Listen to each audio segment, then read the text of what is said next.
I never thought I would be sharing this story, but perhaps writing it down will help me process everything that happened.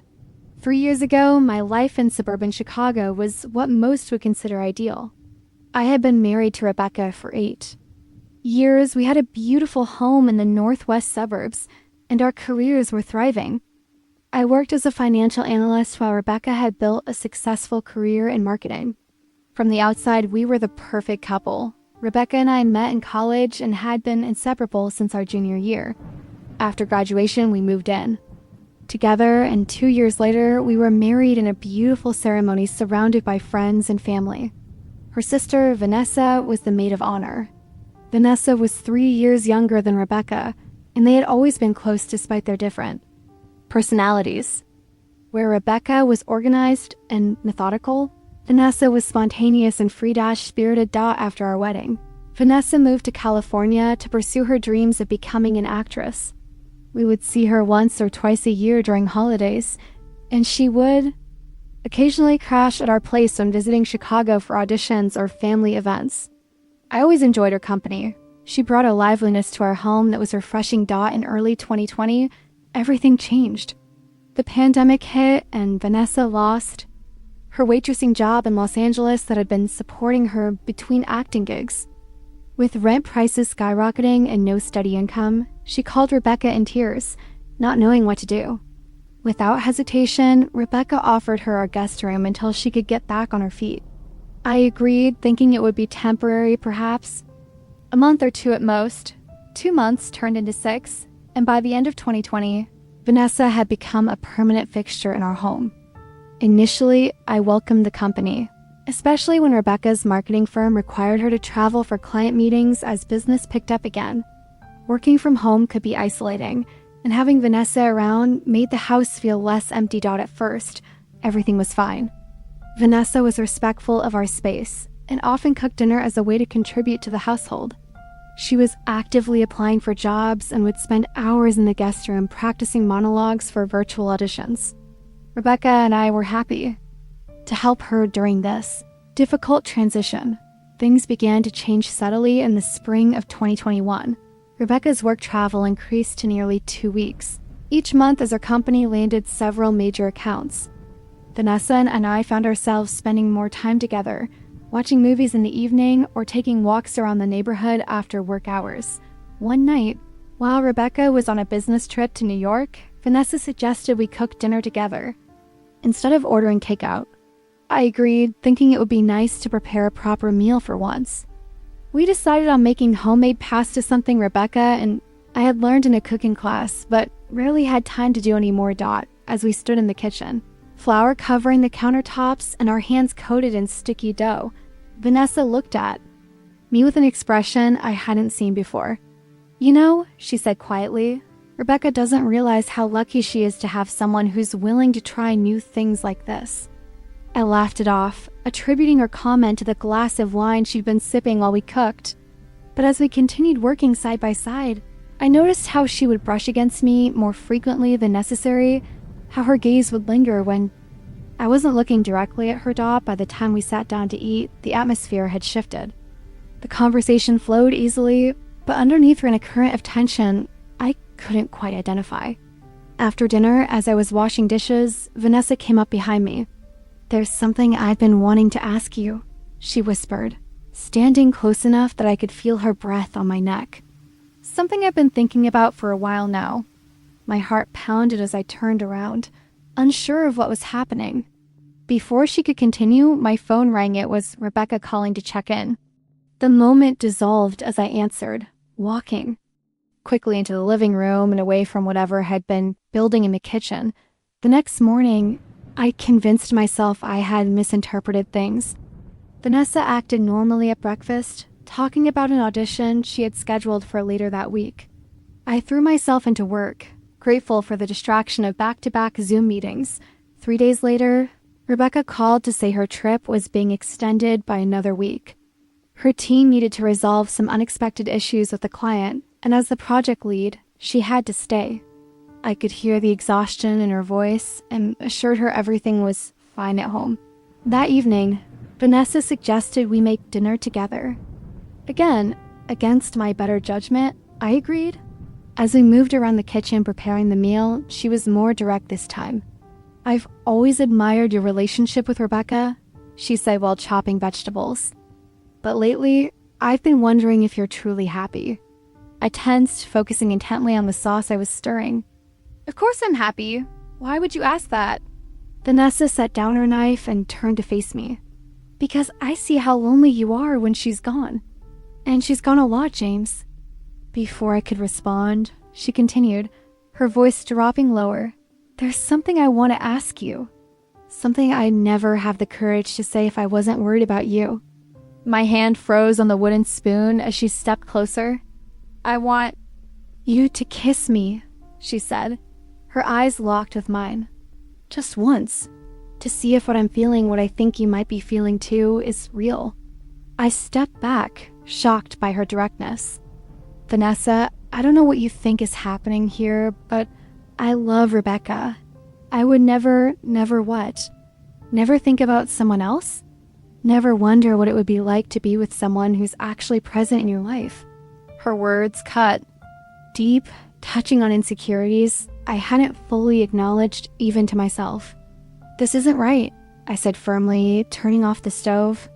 "You're Rebecca's sister, my sister-in-law. This conversation shouldn't be happening." Vanessa's expression hardened. "So you've never thought about it? Not even once? Because the way you look at me sometimes tells a different story." I shook my head, refusing to engage further. "I think we should finish dinner separately tonight." As I turned to leave the kitchen, she caught my arm. "James, wait. I'm sorry. Please don't tell Rebecca about this. It would destroy us both." I nodded stiffly and retreated to my home office, dinner forgotten. That night, I barely slept, replaying the conversation and wrestling with uncomfortable truths. Had I unintentionally encouraged her? Had I been sending signals I wasn't aware of? And most disturbing of all, why hadn't I immediately shut down? Her suggestion without a moment's hesitation? The week that followed was excruciating. Vanessa and I avoided each other as much as possible in the confines of our shared home. When we did interact, it was with painful politeness, our previous. Easy companionship shattered. I threw myself into work, scheduling meetings during times I would normally take breaks, anything to minimize our contact. When Rebecca finally returned home, I was overwhelmed with both relief and guilt. As she hugged me in our entry, Vanessa watched from the staircase, her expression unreadable.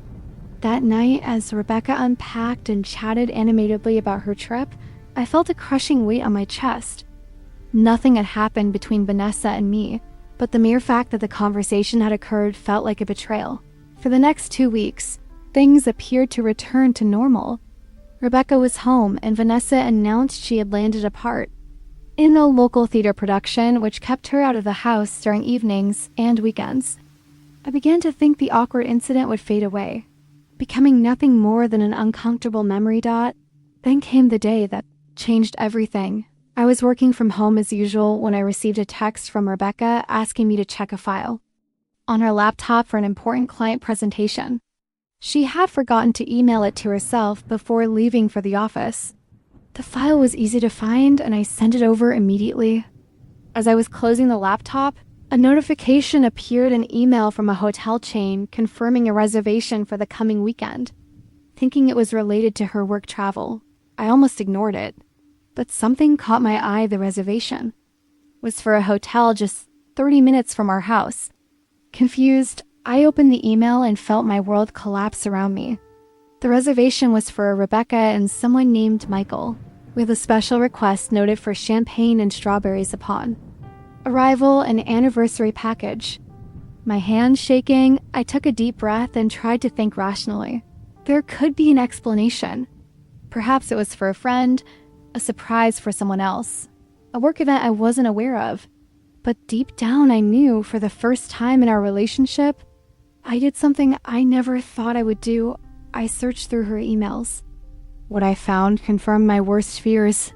Messages going back nearly a year between Rebecca and this Michael person, filled with intimate details, plans for their meets, and discussions about their future together.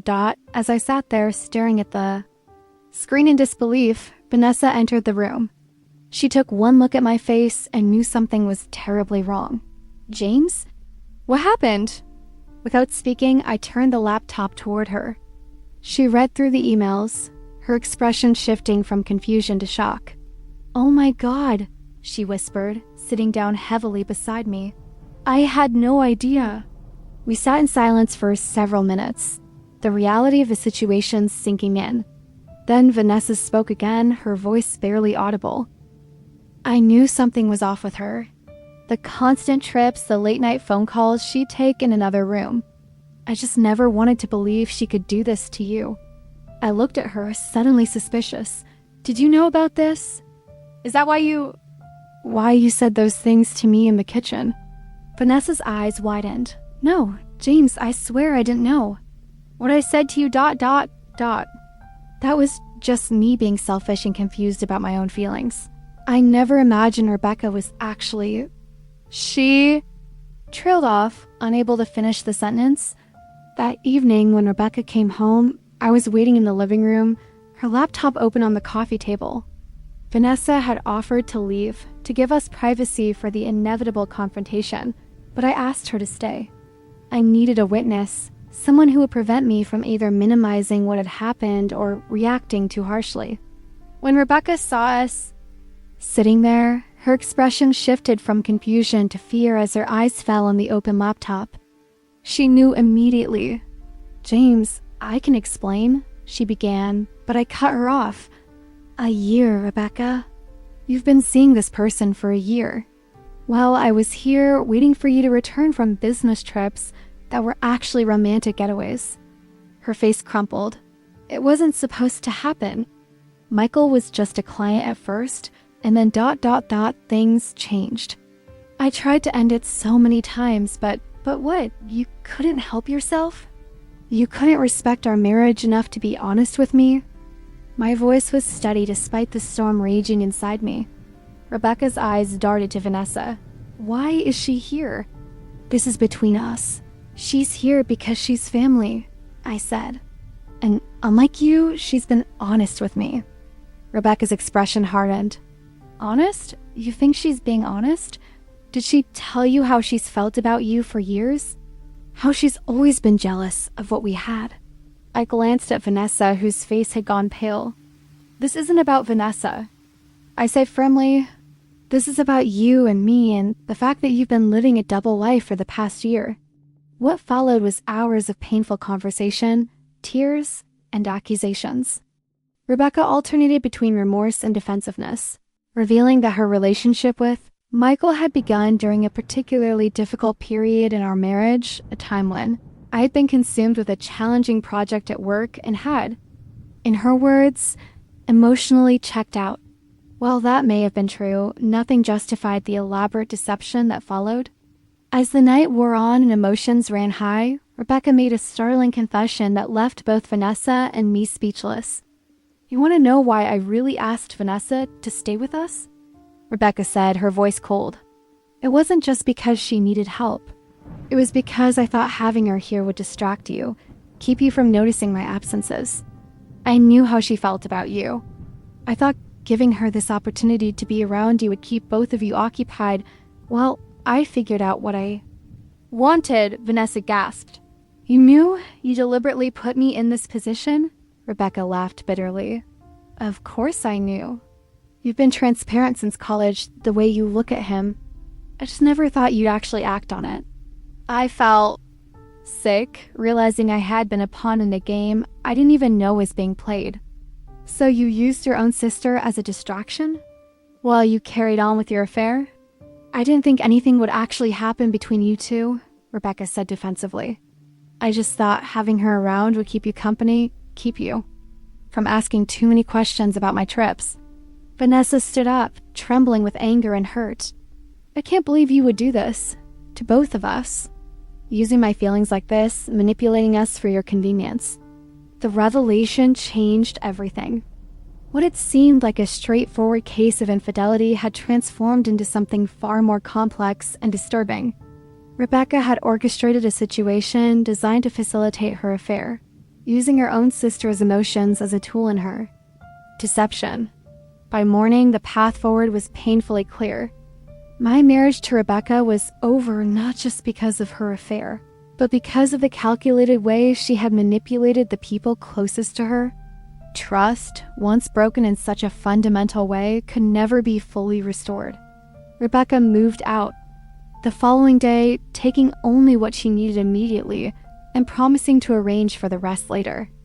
As for Vanessa, she was as much a victim in Rebecca's scheme as I was, but the awkwardness of our situation made it impossible for her to remain in the house. She found a temporary place to stay with a friend from her theater group, promising to look for a more permanent arrangement as soon as possible. In the days that followed, as I moved through our now empty house like a ghost, I reflected on the irony of the situation. Rebecca had been so concerned about me potentially developing feelings for Vanessa that she had created the very conditions that might have led to that outcome. Yet, despite the opportunity and even the brief moment of temptation in the kitchen, nothing had happened between us. The boundaries had held firm. A month after the confrontation, I received divorce papers from Rebecca's lawyer. Along with them was a handwritten note. I know what I did was unforgivable. I justified it by telling myself you and Vanessa would eventually cross a line, giving me the moral high ground. When that didn't happen, I realized I was the only villain.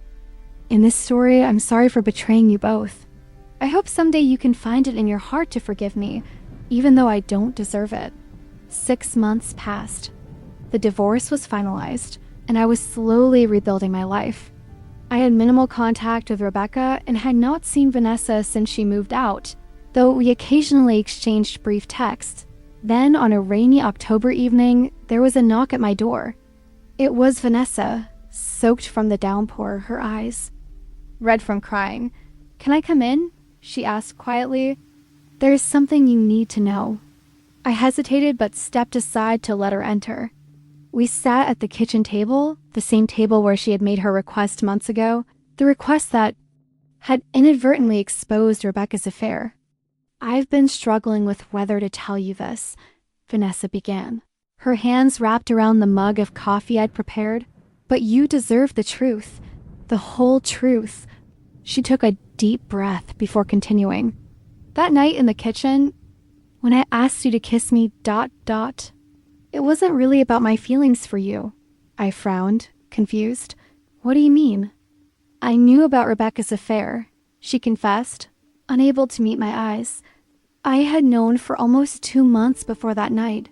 I accidentally saw texts on her phone when she asked me to look up a number for her. My mind raced, trying to process this new information. So why didn't you tell me?" At first, I confronted her. She broke down and promised she would end it. She said it was just a mistake, that she loved you and didn't want to lose you. I gave her 2 weeks to tell you herself. Vanessa paused, visibly struggling with her next words. When she didn't, I decided I had to do something. But I couldn't just tell you, you might not have believed me. Or worse, you might have forgiven her too easily without knowing the full extent of her deception. So the kitchen, that was a test? I asked, the pieces finally clicking into place. She nodded. I had to know what kind of man you really were. If you had taken me up on my offer even for a moment, I would have told you about Rebecca, but also known that maybe you two deserved each other. But you didn't. You were loyal even when presented with temptation, even when you had been lonely. For months, I sat back, stunned by this revelation. So you never actually double quotes, had feelings for you? Vanessa finished. As more than a brother-in-law and friend? No, Rebecca wasn't entirely wrong. I have always admired you and your relationship. But what she interpreted as romantic interest was actually just respect and affection. The rain continued to pound against the windows as we sat in silence, absorbing the implications of this final piece of the puzzle. Why tell me now? I finally asked. Vanessa looked up, her eyes clear and direct. Because I'm moving back to California next week. For real this time, not running away. And I couldn't leave without you knowing the truth. You deserve that much. After everything you've been through. As Vanessa prepared to leave that night, I walked her to the door, my mind still processing everything she had shared. "For what it's worth," I said, "I appreciate what you tried to do, even if your methods, WERE unconventional." She smiled sadly.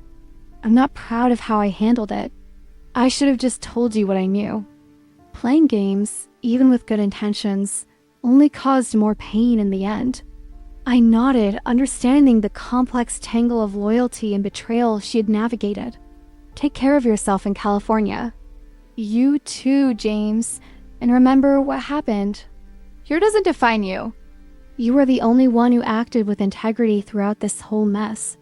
After she left, I stood in the doorway watching the rain, feeling a strange sense of closure. The betrayal still hurt, but knowing the complete truth somehow made it easier to bear. Rebecca had betrayed me in the most fundamental way, but I had remained true to myself and my values even when tested. 3 years have passed since that. Rainy night, I've rebuilt my life in ways I never expected. I sold the house, unable to live with the memories it contained, and moved downtown to a smaller place with a view of Lake Michigan. I changed jobs, started therapy, and eventually began dating again. Recently, I heard that Rebecca had moved to Seattle with Michael. Vanessa is doing well in California. She landed a recurring role on a television series and seems happy from what I can tell from her social media. As for me, I'm still healing, still learning to trust again. But I've come to realize that the most important truth in this whole story is the one I discovered about myself, even in the darkest moments. When temptation and revenge might have seemed justified, I remained the person I wanted to be. And in the end, that's the only truth that really matters. Sometimes, the most shocking revelations aren't about what others did to us, but about who we choose to be when faced with betrayal. And sometimes, the most surprising ending to a painful story is the discovery that you're stronger than you ever knew.